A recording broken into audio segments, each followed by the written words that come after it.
When we look at an industry, we just don't look at pieces of it. We look at it holistically and see what elements are needed to make that industry come alive. For many, many years, BPI is a well-respected bank. It's a large bank. For the first time in a long time, it's beginning to touch micro industries, medium-sized loans, formalized banco, which is a bank that's completely different to the bank and being run separately, that's touching base with customers at a whole different income level, different price level, and enable them to enter the banking industry and start entering the banking industry in a much more formal way. We're constantly looking for growth industries that can provide as much employment as possible. And I think tourism is really the huge untapped opportunity in our country. Our experience, for example, in El Nido, where you take a large enough piece of land, the employees that we have at the hotel there, these were fishermen in the past. They were practicing the type of fishing that was destroying coral reefs and so on, but through proper conversations, education, training, all of that has changed. They now realize that that's really part of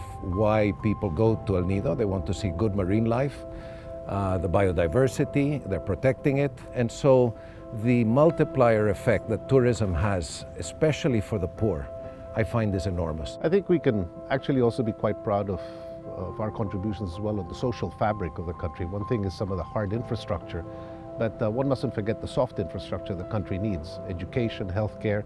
These are two fields that we believe are going through big disruptions because of technology, because of access to products and services. And we're very happy to start deploying capital to the educational sector, to the healthcare sector, and start maybe changing the way things are done. It excites us to make a difference to the educational space, and we're grateful to the Department of Education to have allowed our private sector group to participate both at the high school level and at the college level and start changing and bringing together this gap that's beginning to exist between the educational sector and the employment sector and try to find a way to bridge it.